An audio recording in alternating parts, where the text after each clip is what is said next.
Bueno, muy buenos días. Nos encontramos con un capítulo más de nuestro programa Voces Emancipadoras, dirigido por los estudiantes de la licenciatura en Ciencias Sociales, Sebastián Urresti, quienes habla, Carlos Fernando Montenegro.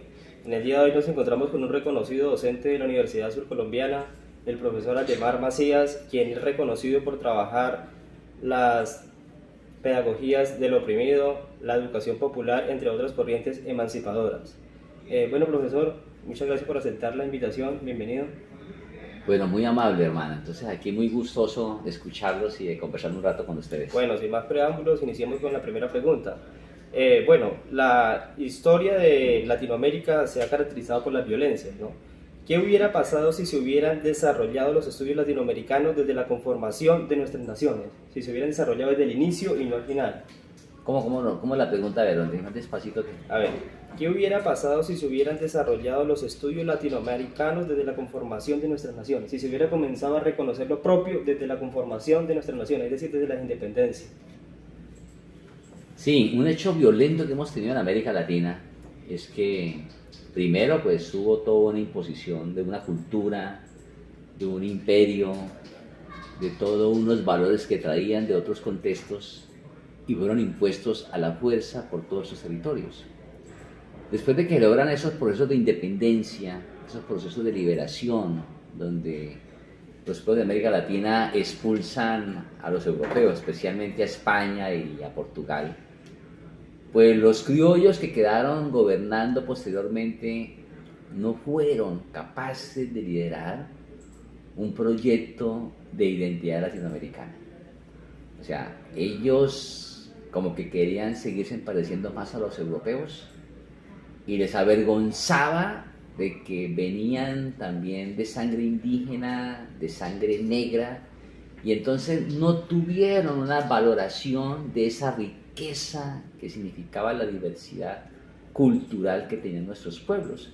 Yo creo que ahí hubo una primera expresión de violencia, porque esos proyectos de Estado-Nación no se construyeron sobre esa base de ese reconocimiento de esa riqueza de diversidad, de esas diferentes culturas, de esos diferentes pueblos que habitan nuestros territorios, sino que por el contrario, los criollos, nuestras oligarquías, seguían muy apegados todavía de lo que venía de Europa, de lo que venía de otras naciones, y con muy poco orgullo de lo que ha sido realmente nuestra tradición y nuestra identidad. Entonces yo creo que ahí hubo como esa falla muy estructural, que es la que últimamente se ha venido intentando recuperar. Bueno, profesor, otra pregunta sería la siguiente. ¿De qué manera la educación popular permite transitar entre la producción de saber y conocimiento, entre la teoría y la práctica, para pensar en la formación de sujetos capaces de influir en la realidad social, económica, cultural, política y ética de Latinoamérica? Sí, precisamente tenemos en América Latina una tradición muy importante de educación popular. Por lo general siempre pues vemos la educación popular como una corriente de las pedagogías críticas, y siempre cuando nos remitimos a las pedagogías críticas arrancamos desde Europa, cuando realmente aquí en América Latina yo creo que resignificar las pedagogías críticas, resignificar la educación popular, es comprender de que en América Latina también se construyó un pensamiento educativo, un pensamiento pedagógico muy potente para transformar las realidades. Uno de esos primeros maestros educadores populares fue precisamente el maestro de Simón Bolívar, el maestro Simón Rodríguez, que siempre le dijo a Bolívar: ojo, vamos a independizarnos de España, pero no vayan a coger el modelo lacasteriano, memorístico, europeo, y lo vengan a imponer aquí en América Latina. No, aquí tenemos que inventar, ¿cierto?, otro modelo educativo, otro modelo pedagógico, que enseñe a pensar y que realmente parta de lo que somos nosotros como pueblo, como cultura, como historia, a partir de esa diversidad. Entonces ahí me parece que esa riqueza que tenemos de educación popular en América Latina, del maestro Simón Rodríguez, siglo XIX, del maestro José Martí, cubano, de Mariátegui, el peruano, de todos los procesos que se dieron en México a partir de la Revolución Mexicana empezando el siglo XX, la experiencia de los bolivianos con la escuela Guarizata, que fue toda una propuesta de educación, de un enfoque de economía solidaria, de fortalecer los bienes comunes, los tejidos sociales. Esa experiencia fue acabada por las dictaduras en Bolivia. Y bueno, y después viene todo ese pensamiento tan importante de Paulo Freire, de Orlando Falborda, del padre Camilo Torres, que siempre han estado en perspectivas liberadoras.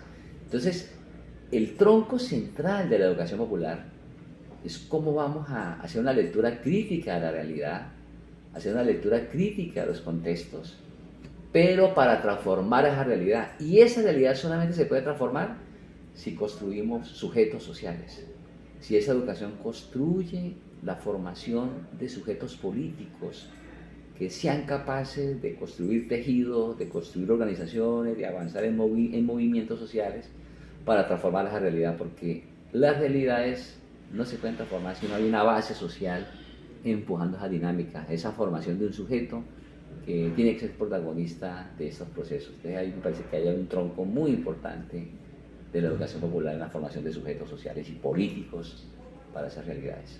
Listo, muchas gracias, profesor. Bueno, continuando con la entrevista, ¿cómo ve de su postura como docente y como impulsor el futuro de los estudios latinoamericanos, las epistemologías del sur y demás corrientes emancipadoras que reconocen lo propio? No, hay que reconocer de que se está gestando un movimiento muy importante a nivel mundial sobre todas esas posturas decoloniales, sobre todas estas posibilidades para que realmente recuperemos los pensamientos que hemos construido históricamente en nuestros territorios y nos desprendamos un poco de esa mirada eurocéntrica. No es que vayamos a rechazar el pensamiento científico, el pensamiento que Europa, que todas las civilizaciones han construido. No, por el contrario, tenemos que dialogar con ellas, pero el problema que hemos tenido es que ha sido mucha influencia de esa matriz eurocéntrica la que se ha venido imponiendo. Ahora el despertar que estamos teniendo es que tenemos que recuperar otras epistemologías. Hay otros saberes que vienen caminando, que vienen construyendo los pueblos ancestrales, que vienen construyendo las comunidades campesinas, los sectores populares urbanos a través de todas sus luchas, a través de todas sus reivindicaciones. Y ahí hay unos saberes, ahí hay unos conocimientos muy potentes para ayudar de qué manera podemos contrarrestar la crisis por la que está pasando esa civilización.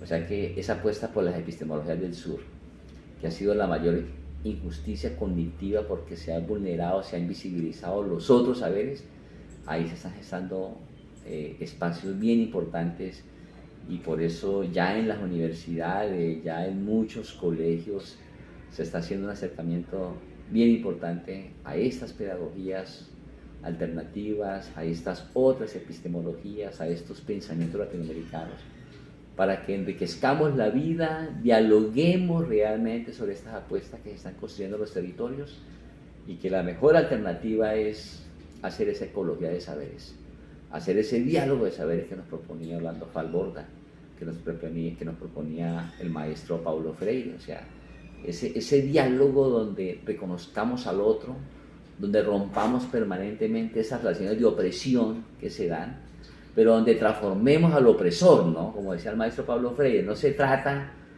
de eliminar al opresor y que después el oprimido termine reproduciendo relaciones de opresión, sino que por el contrario, transformemos a ese opresor, humanicemos a ese opresor, para que realmente avancemos en un proyecto de humanidad más amoroso, más justo, más solidario y que recupere la dignidad del ser humano.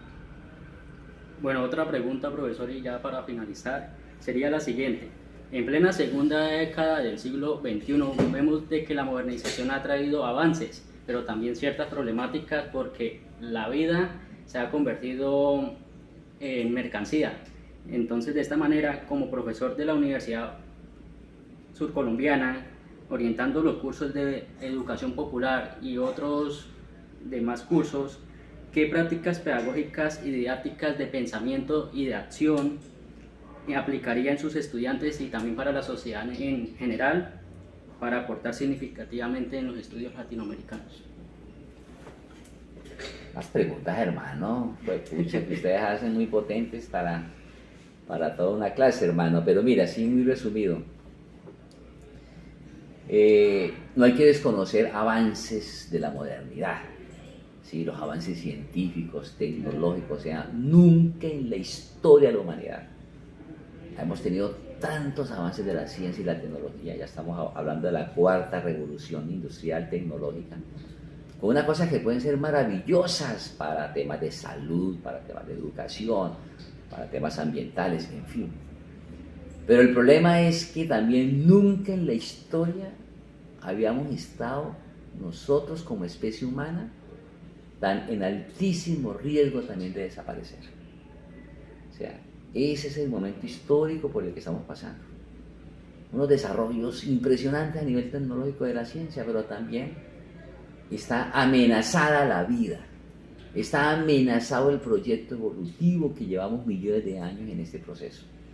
¿Y por qué está amenazada? Porque este desarrollo tecnológico ha venido acompañado de un modelo capitalista que todo lo convierte en mercancía. La vida también se vuelve una mercancía más. Y pues un modelo capitalista lo único que le interesa es aumentar su renta, su tasa de ganancia, su plusvalía, sin importar realmente los límites planetarios que tenemos en nuestros ecosistemas.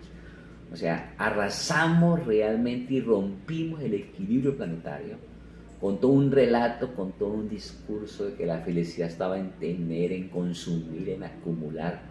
Eso nos rompió. Eso degeneró todo un desequilibrio muy profundo que la naturaleza habló con la pandemia. Estamos rompiendo el equilibrio planetario, rompimos el equilibrio con la naturaleza. La modernidad generó un proceso muy errático, que fue que separó al ser humano de la naturaleza. Y estos pueblos ancestrales nos están diciendo: nosotros somos naturaleza, estamos integrados a ella. O sea, mientras Occidente y la modernidad fracturó la relación del cuerpo y el alma, la materia y el espíritu, el ser humano, la naturaleza, estos pueblos ancestrales nos están diciendo: somos unidad, estamos todos integrados. Por lo tanto, aquí viene un replanteamiento total sobre las bases filosóficas, cómo se construyó la civilización occidental, y aquí tenemos que, desde la educación popular, recuperando estas nuevas epistemologías, estos nuevos saberes, estas nuevas cosmovisiones, replantear completamente la vida para sintonizarnos de otra manera, para producir, consumir y distribuir de otra forma, no como está ahorita, que está agotando completamente la vida en el planeta.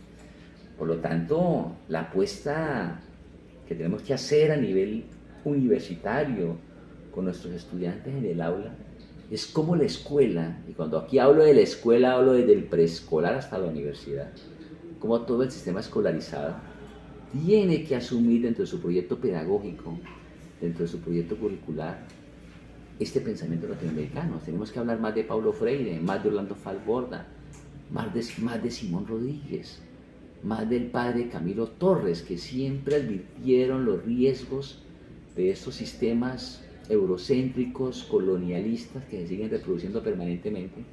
Y segundo, cómo la escuela tiene que abrazar el territorio, cómo la escuela tiene que acercarse a las agendas que están caminando en los territorios. ¿Cuáles son las agendas de los pueblos indígenas, de los pueblos campesinos, de los sectores populares urbanos? ¿Por dónde están las agendas para que la escuela también se integre a esas agendas? Y volvamos a esas agendas contenidos de aprendizaje. O sea, ¿cómo vamos a integrar aquí las sociales, las matemáticas, las ciencias naturales, el lenguaje, el arte, la espiritualidad, con los problemas que están en los territorios, con los problemas ambientales, sociales, económicos, culturales?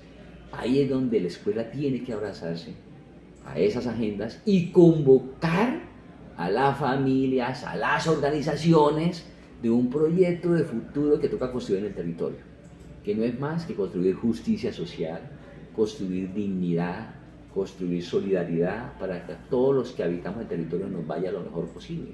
La escuela tiene que convocar a todos los actores y decirle: señores y señoras, vamos a educar a estas generaciones, a estos niños, a los jóvenes, sobre una agenda territorial. Y ahí la escuela tiene que abrirse, la escuela tiene que salirse de las cuatro paredes. Ya esa escuela encerrada, aislada, ya se agotó, ya hizo crisis, ya no puede seguir más.